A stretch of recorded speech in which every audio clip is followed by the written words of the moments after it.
बिस्मिल्लाहिर्रहमानिर्रहीम। Programming fundamentals का part 25 देखेंगे आज हम।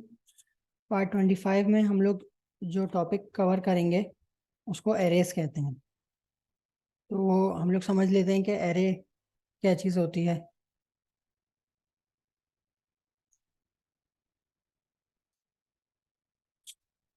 देखिए, सी लैंग्वेज में एरे मतलब किसी भी लैंग्वेज के हिसाब से बात की जाए अगर, तो एरे असल में क्या है कि अगर हम बहुत सारे डाटा को या बहुत सारी सेम डाटा टाइप के डाटा को एक साथ क्लब कर दें, एक साथ लिख लें, तो उसको एरे कहते हैं। ठीक है, मतलब एक से ज़्यादा वैल्यूज़ को एक साथ अगर रख दें हम, तो वो चीज़ एरे कहलाती है। और इसकी ख़ास बात ये होती है कि ये जो एंटिटीज़ हैं, जो वैल्यूज़ हैं, ये अगर एक एरे में आपको स्टोर करनी है तो उन सब की डाटा टाइप सेम होनी चाहिए। मिसाल के तौर पे आपको कोई एंट्री सेव करनी है इंटीजर टाइप की, तो अगर आपको 5 एंट्रीज इंटीजर की 5 एंट्रीज सेव करनी है तो पांचों इंटीजर ही होनी चाहिए टाइप उसकी। ऐसा नहीं हो सकता कि एक इंटीजर हो, एक फ्लोट हो, एक कैरेक्टर हो, ऐसा नहीं हो सकता। सबकी डाटा टाइप सेम होनी चाहिए। और हाँ, ये भी वही बात आ गई कि अच्छा, इससे पिछला जो पॉइंट था वो ये था कि हमारी जो एंट्रीज हैं वो हम किसी भी डाटा टाइप की सेव कर सकते हैं। कि मिसाल के तौर पे हम अगर फ्लोट की डाटा टाइप, फ्लोट का एरे बनाना चाहें तो फ्लोट का भी एरे बन सकता है। मतलब हम लोग कोई एरे बना रहे हैं उसमें सारी फ्लोट वैल्यूज हों, ये भी हो सकता है। अगर हमें करेक्टर का एरे बनाना है, करेक्टर का भी एरे बन सकता है, और इंटीजर का भी एरे बन सकता है। लेकिन जैसे मैंने पहले बताई बात कि इंपॉर्टेंट चीज़ ये है कि अगर एक एरे हमने फ्लोट के लिए बनाया है तो उसमें सारी वैल्यूज फ्लोट की ही होंगी, और अगर कोई एरे हमने इंटीजर के लिए बनाया है तो उसमें सारी वैल्यूज इंटीजर की ही होंगी। करेक्टर के लिए बनाया है तो सारी वैल्यूज करेक्टर की होंगी। ठीक है। और ये सबसे अहम चीज़ है कि जब भी आप किसी एरे में कोई चीज़ सेव करते हैं तो सबसे पहली इंडेक्स पे जाके वो चीज़ स्टोर हो जाती है। अब मिसाल के तौर पे आपने अगर 5 इंडेक्स, अच्छा ये इंडेक्स, ये जो मैंने चीज़ें हाईलाइट की हुई ना, ये असल में इंपॉर्टेंट हैं। ये वर्ड्स भी आगे हम बहुत यूज़ कर रहे होंगे। और ये ज़ीरो विथ इंडेक्स, ये भी बहुत इंपॉर्टेंट चीज़ होती है, इसलिए मैंने इसको हाईलाइट किया है। अभी मैं आप लोग को बात समझा देता हूँ क्या है। पहली चीज़ तो इंडेक्स जो वर्ड है, ये इंडेक्स हम लोग जो है ना, एरे, क्योंकि एरे में एक से ज़्यादा स्पेसेस होंगी। हमने वेरिएबल पढ़ा था तो वेरिएबल में तो एक ही वैल्यू स्टोर होती थी ना, लेकिन एरे का फ़ायदा ये है कि उसमें हम वैल्यूज़ को क्लब कर सकते हैं, एक से ज़्यादा वैल्यूज़ उसमें सेव कर सकते हैं। तो अब अलग अलग जगहों पे जब वैल्यूज सेव हो रही हैं तो वो जिस जगह पे सेव हो रही है उसको हम इंडेक्स के नाम से कहेंगे। कि पहली इंडेक्स जो है वहाँ पे कोई वैल्यू स्टोर हुई होगी, दूसरी इंडेक्स पे कोई और वैल्यू स्टोर हुई होगी, तीसरी इंडेक्स पे कोई और वैल्यू स्टोर हुई होंगी। इस तरह से अगर 5 का एरे है तो उसमें 5 इंडेक्सेस होंगी। ठीक है। एक और अहम बात, कि जो पहली इंडेक्स होती है एरे की, वो कभी भी 1 नहीं कहलाती, वो 0 कहलाती है। ये बहुत अहम कॉन्सेप्ट है और इसमें थोड़ी मुश्किल होती है समझने में। लेकिन अगर ये आप लोग समझ जाएंगे तो आप लोग को बहुत आसान, मतलब एरे आप लोग के लिए आसान हो जाएगा। कि बस ये याद रखना है कि एरे की पहली इंडेक्स 0th इंडेक्स होती है। मतलब एरे हमेशा 0 से शुरू होता है, उसकी पहली इंडेक्स 0 होती है। उसमें 0 इंडेक्स पे कोई भी वैल्यू आप रख सकते हैं, 10, 50, अगर इंटीजर टाइप है। कैरेक्टर है तो ABC कुछ भी रख सकते हैं। तो पहली इंडेक्स एरे की 0 से डिनोट की जाती है और उससे फिर आगे चलती जाती है। और जो उसकी लास्ट इंडेक्स होती है, वो जो उसकी लेंथ है एरे की, अब जैसे मैंने अभी मिसाल दी 5 की लेंथ का अगर एरे होगा तो उसकी लास्ट इंडेक्स 5 - 1 कहलाएगी। मतलब 4th इंडेक्स होगी उसकी लास्ट इंडेक्स। क्योंकि 0 से स्टार्ट हो रहा है तो लॉजिक है कि वो 4 तक जाएगा। 0 से 4 तक 5 वैल्यूज बन जाएंगी ना, 0, 1, 2, 3, 4। तो इस तरह से ये दो अहम इंपॉर्टेंट कॉन्सेप्ट्स हैं। तो ये आप लोगों को समझ में आएंगे तो आप लोग को बहुत आसानी रहेगी आगे। अच्छा, इसी तरह से अब ये तो हमने बेसिक समझ लिया कि एरे होता क्या है। अब एरे की भी दो टाइप्स होती हैं, दो तरह के एरे होते हैं। सी में दो तरह के एरेज होते हैं। पहला एरे सिंगल डायमेंशनल एरे कहलाता है और दूसरा एरे मल्टी डायमेंशनल एरे कहलाता है। आज की क्लास में हम लोग सिर्फ सिंगल डायमेंशनल एरे को पढ़ेंगे और मल्टी डायमेंशनल एरे हम नेक्स्ट क्लास में पढ़े होंगे। तो सिंगल डायमेंशनल एरे की अगर हम बात करते हैं तो ये एक खास किस्म होती है एरे की जिसमें जैसे हमने पहले भी बात की कि इसमें सिमिलर डाटा टाइप्स के डाटा होते हैं सारे। ये मतलब ये एरे से स्पेसिफिक है, ये पॉइंट सिर्फ सिंगल डायमेंशनल एरे की बात नहीं है, ये मल्टी डायमेंशनल एरे में भी ऐसे ही होगा कि सेम ही डाटा टाइप का डाटा होगा। और दूसरा पॉइंट ये कि हम सिंगल डायमेंशनल एरे को 1D एरे भी कहते हैं। 1D मतलब वन डायमेंशनल एरे, ठीक है। और ये सबसे सिंपलेस्ट फॉर्म होती है एरे की सी लैंग्वेज में। इसी के आगे अगर हम एरे की डिक्लेरेशन, इनिशियलाइजेशन और उसमें वैल्यू असाइन करना और उससे वैल्यू रीड करना, इस पे अगर हम जाते हैं तो सबसे पहले एरे की डिक्लेरेशन को देखते हैं। डिक्लेरेशन का जो सिंटेक्स है वो क्या है कि जिस टाइप का आपको एरे बनाना है, सबसे पहले आप वो टाइप लिखेंगे, डाटा टाइप। इंटीजर का बनाना है तो इंटीजर, कैरेक्टर का बनाना है तो कैरेक्टर, फ्लोट का बनाना है तो फ्लोट। उसके बाद आप लोग वेरिएबल का, एरे का नाम लिखेंगे। यहाँ पे ARR एरे का नाम है। एरे का नाम भी कुछ भी हो सकता है, जैसे हमने वेरिएबल में पढ़ा था, वेरिएबल का नाम कुछ भी हो सकता है। कोई स्पेसिफिक चीज़ें हैं जो कि फंक्शन के नाम में, वेरिएबल के नाम में और एरे के नाम में नहीं आ सकती, वो सब में सेम होती हैं। जैसे शुरू में नंबर नहीं आ सकता और इस तरह से स्पेशल कैरेक्टर नहीं आ सकता, तो ये सब बातें। तो आप एरे का नाम लिखेंगे कुछ ना कुछ, और उसके बाद स्क्वायर ब्रैकेट्स लगाएंगे।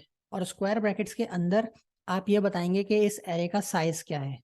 ठीक है, जैसे यहाँ पे हमने 5 लिखा हुआ है तो उसका मतलब है हम जो एरे बनाने जा रहे हैं उसका साइज क्या होगा, 5। इसका क्या मतलब हुआ, इसका मतलब ये हुआ कि मेमोरी, हमें 5 मेमोरीज मिल जाएंगी इंटीजर टाइप की। ठीक है, ये आप लोग को मैंने डाटा टाइप्स में भी सिखाया था कि जब हम वेरिएबल बनाते हैं तो एक वेरिएबल जब बनता है तो वो असल में इंटीजर टाइप का एक मेमोरी एलोकेट हो जाती है हमें। और इंटीजर का मतलब है 32 बिट्स की मेमोरी एलोकेट हो जाती है। तो यहाँ पे एरे 5 इंडेक्सेस का बना रहे हैं अगर हम, इसका मतलब ये है कि हमें 32 बिट्स की 5 एरे एड्रेसेस मिल जाएंगे। ठीक है, और वो हमें मतलब हमें हमारे ARR में वो एड्रेस सेव हो जाएगा। ठीक है, ये तो हो गई डिक्लेरेशन। इसी तरह से सीक्वेंस थोड़ी सी आउट हुई हुई है तो मैं पहले इसको चला लेता हूँ, फिर आप लोगों को आगे बता देता हूँ। हाँ, तो इनिशियलाइजेशन की बात कर लेते हैं। तो इनिशियलाइजेशन में अगर आप देखें कि हमें अगर कभी एरे को इनिशियलाइज करना है, ये डिक्लेरेशन इनिशियलाइजेशन में क्या फ़र्क होता है ये हम पहले पढ़ चुके हैं। तो बस मैं आगे समझाऊंगा कि थोड़ा सा बस पॉइंट बता देता हूँ कि डिक्लेरेशन का मतलब होता था कि हम लोग सिर्फ वेरिएबल को डिक्लेयर कर रहे होते थे, और इनिशियलाइजेशन का मतलब है कि वेरिएबल डिक्लेयर भी हो रहा है और उसके साथ साथ उसमें वैल्यू भी असाइन कर रहे हैं। ठीक है, तो यहाँ पे अगर आप देख रहे हैं कि ये वही सेम काम हो रहा है। डाटा टाइप बताई, एरे का नाम बताया, उसके बाद उसकी कितनी इंडेक्सेस होंगी, कितना साइज होगा वो बताया, साइज ऑफ एरे 5 है। ठीक है, और उसके बाद उसमें जो वैल्यूज हमें स्टोर करनी है वो लिख दी। सेम सिंटेक्स करेंगे हमेशा। अगर इनिशियलाइज करना है तो करली ब्रैकेट में आप वैल्यूज लिख देंगे कॉमा सेपरेटेड, तो क्या होगा, इस एरे में ये वैल्यूज सेव हो जाएंगी। ठीक है, अब आप लोग देख सकते हैं कि हमने एक हम हमेशा पहले क्या करते थे, हम वेरिएबल बनाते थे तो उसमें एक वैल्यू स्टोर करते थे ना। लेकिन यहाँ पे एरे में हमने क्या किया, वैल्यूज को क्लब कर दिया कि 5 वैल्यूज को हमने एक ही जगह पे सेव करवा दिया। ठीक है, तो असल में एक जगह पे सेव नहीं हो रहा होगा, वो 5 अलग अलग एड्रेसेस पे सेव हो रहा होगा, लेकिन उन एड्रेसेस को हम इस वेरिएबल मतलब इस एरे के थ्रू एक्सेस कर रहे होंगे। ठीक है, अब आती है इंपॉर्टेंट बात कि वैल्यू असाइन या रीड कैसे करेंगे। ठीक है, तो अब यहाँ पे देखें, सबसे पहली लाइन सिंटेक्स के बाद जो पहली लाइन है, ARR square bracket 0 equals to 100, ये एक कॉन्सेप्ट है, इसको भी आप जरा आपस में इसके डिफरेंस को समझिएगा। देखें, अगर आप देखें ऊपर हमने जब इनिशियलाइज या डिक्लेयर कर रहे थे तो ARR के बाद जो स्क्वायर ब्रैकेट में लिखा हुआ था 5, उसका मतलब था कि वो साइज ऑफ एरे बता रहा है। ठीक है, लेकिन डिक्लेरेशन और इनिशियलाइजेशन के वक्त ये मतलब होता है कि वो साइज ऑफ एरे बताएगा। लेकिन अगर हम उसको रीड या असाइन कर रहे हैं वैल्यूज में, तो फिर जो स्क्वायर ब्रैकेट के अंदर वैल्यू आ रही होगी, जैसे यहाँ पे ARR ब्रैकेट 0 लिखा हुआ है, तो इसका मतलब साइज नहीं है अब, इसका मतलब अब है इंडेक्स ऑफ एरे। ठीक है, तो इंडेक्स ऑफ एरे में आपको जो है वैल्यूज असाइन करनी होती है। तो आप लोग जो भी पहली इंडेक्स होगी उसमें आप वैल्यू असाइन कर देंगे। ठीक है, इसी तरह से value at index is %d। अब यहाँ पे आप लोग अगली लाइन में आप लोग वैल्यू रीड कर रहे हैं एरे से, तो एरे की जो भी जीरो इंडेक्स होगी, मैंने आप लोगों को ये जीरो से आप लोगों को जहन में आ रही होगी बात, हमने सीखा था कि सबसे पहली इंडेक्स एरे की क्या होती है, जीरो। इसलिए हम जब पहली इंडेक्स पे कोई वैल्यू सेव कराएंगे तो जीरो लिखेंगे। तो यहाँ पे आप पहली इंडेक्स पे आप सेव कराते हुए भी आपने जीरो लिखा और उसमें से वैल्यू रीड करते हुए भी आपने जीरो लिख दिया। ठीक है, तो इस तरह से आप लोग वैल्यू असाइन कर सकते हैं या फिर रीड कर सकते हैं एरे में से वैल्यू। अब जिस इंडेक्स की भी आपको वैल्यू चाहिए, आप स्पेसिफिकली वो यहाँ पे इंडेक्स का इंडेक्स लिखेंगे। जैसे पहली इंडेक्स चाहिए तो जीरो लिखेंगे, दूसरी चाहिए तो वन लिखेंगे।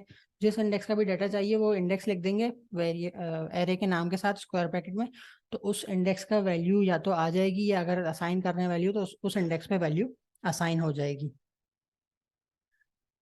तो इसको हम थोड़ा सा पिक्चर के फॉर्म में देखेंगे अगर, तो जैसे अभी हमने ARR का एरे बनाया था 5 इंडेक्सेस का, तो उसको अगर हम मेमोरी में किस तरह से बन रहा होगा वो देखना चाहें तो इस तरह होगा कि ARR की जीरो इंडेक्स पे हमने वैल्यू सेव कर दी 100, और ARR की फर्स्ट इंडेक्स पे हमने वैल्यू स्टोर की थी 200, ARR की सेकंड इंडेक्स पे वैल्यू स्टोर की थी 300, और फोर्थ इंडेक्स पे 400, फिफ्थ इंडेक्स पे 500। तो इस तरह से इस इंडेक्सेस पे वैल्यूज जाके सेव हो जाएंगी, और ये जो वैल्यूज हैं ये एरे के एलिमेंट्स कहलाते हैं।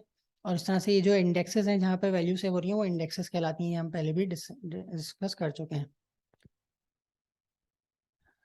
फिर सवाल ये आता है कि हम एरे को कब यूज करें। तो देखें, जब कोई ऐसा प्रोग्राम हो जब हमें जहाँ पे हमें एक या दो वेरिएबल्स से काम है, तो वहाँ तो हम लोग वेरिएबल्स बना सकते हैं। लेकिन कभी हमें ऐसा कुछ काम हो कि हमें 50 वेरिएबल्स की ज़रूरत हो जाए, सेम इंटीजर टाइप की 50 वेरिएबल्स का से काम हो, तो वहाँ पे हम फिर एरे को यूज़ कर रहे होंगे। ठीक है, तो थियोरेटिकल पार्ट इतना ही है। अब इसको हम थोड़ा सा प्रैक्टिकली,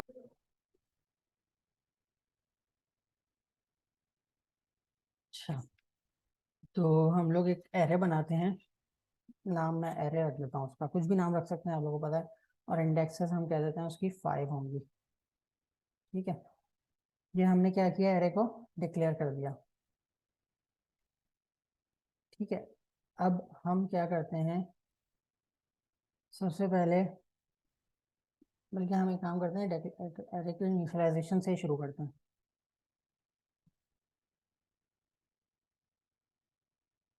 एरे की इनिशियलाइजेशन में अगर हम देखेंगे तो हम कोई भी इंटीजर टाइप एरे है तो इंटीजर टाइप वैल्यूज रखनी होंगी हमें। तो हम रखते हैं इसमें वैल्यू 10, 50, 100, 150, 200। एक दो तीन चार पाँच, 5 वैल्यूज हो गई।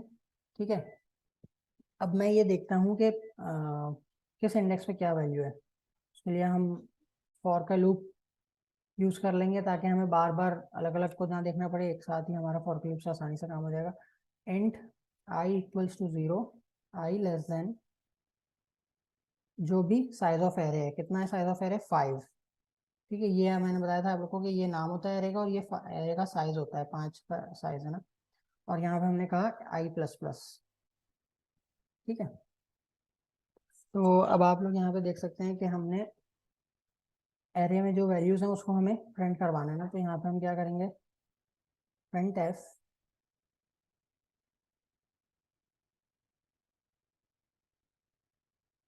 एरे इंडेक्स, एरे की किस इंडेक्स की वैल्यू है ये भी पता चल जाएगा, इक्वल्स टू दिस। ठीक है, तो हम यहाँ पे पहले इंडेक्स को प्रिंट करवा रहे हैं, तो इंडेक्स आई में है, आई में इंडेक्स होगी एरे की। ठीक है, और जिस एरे में हम वैल्यू देखना चाह रहे हैं उसमें हम इस तरह लिख देंगे। तो इसको थोड़ा सा मैं समझा देता हूँ आप लोग को। तो देखिए मैंने क्या किया, मैंने कहा कि एरे असल में हम लोग, जैसे हमने थ्योरी में भी देखा सीखा था कि एरे की जिस इंडेक्स का भी हमें डाटा चाहिए, हम एरे का नाम लिखते हैं, स्क्वायर ब्रैकेट लगाते हैं, और उसमें यहाँ पे वो इंडेक्स लिख देते हैं जो भी इंडेक्स का डाटा हमें चाहिए होता है। अब अगर हम ये चाह रहे हैं सारी इंडेक्स का डाटा देखना, तो हमने क्या किया, यहाँ पे एक वेरिएबल लिख दिया जो कि खुद चेंज हो रहा है, लूप में आई चेंज हो रहा होता है ना। तो इससे क्या होगा कि पहले पहली इंडेक्स का डाटा उठा के लाएगा, जीरो इंडेक्स, क्योंकि आई जीरो होगा पहली बार, तो जीरो इंडेक्स का पहला डाटा प्रिंट कर देगा। फिर आई 1 हो जाएगा तो फिर 1 इंडेक्स का डाटा प्रिंट करेगा, फिर 2 3 4 और 4 पे जाके खत्म हो जाएगा। ठीक है, तो इसको चला के देखते हैं।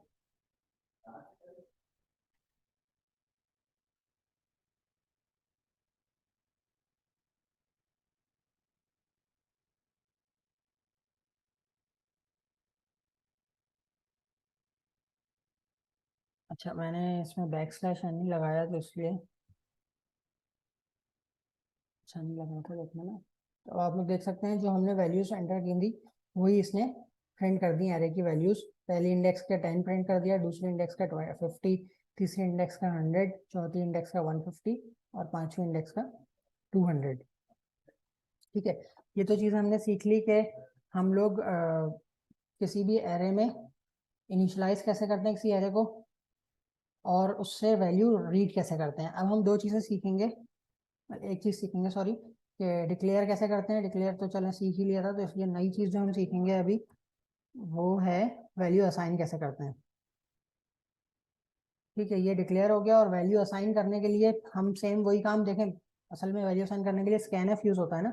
स्कैन एफ करते हैं, वैल्यू यूज़र से लेते हैं और उसको सेव कर देते हैं वेरिएबल में।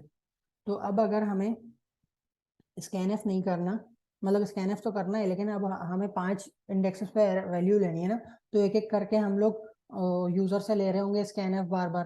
तो उसके लिए हम यहाँ पे भी क्या कर लेंगे, बेहतर तरीका क्या है कि यहाँ भी हम एक लूप लगा लें, ताकि सेम ही काम करना है, बस इंडेक्सेस चेंज होंगी। तो यूज़र से हम बोलेंगे एंटर एंटर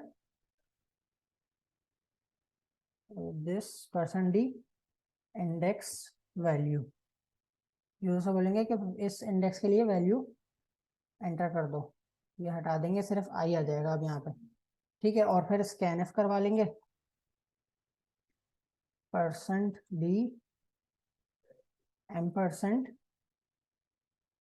और किस में सेव करना है हमें, एरे की इंडेक्स में।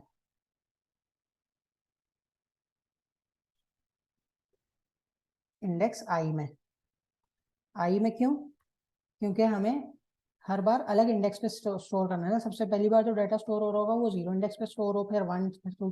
तो इस तरह से हमने क्या किया, एरे को लिख दिया यहाँ पे। जब एरे को लिखा तो वो खुद ब खुद स्टोर भी अलग अलग इंडेक्सेस पे कर रहा होगा। ठीक है, तो इससे फिर अब आप लोग देख सकते हैं, इसको हम जब चलाएंगे, क्या कहा उसने, एंटर 0 इंडेक्स की वैल्यू। मैं कहता हूँ 0 इंडेक्स में मैं 1 डाल रहा हूँ, 1 इंडेक्स पे 2, फिर 3, फिर 4, फिर 5। उसने यूजर से जो ली वैल्यूज वही फिर आउटपुट पे भी दिखा दी, 1 2 3 4 5। उम्मीद करता हूँ ये चीज़ आप लोगों को क्लियर हुई होगी कि हम लोग एरे को कैसे यूज़ करते हैं, और एरे में इनपुट कैसे करते हैं वैल्यू को, और उससे कुछ वैल्यू आउटपुट करनी हो तो कैसे करते हैं।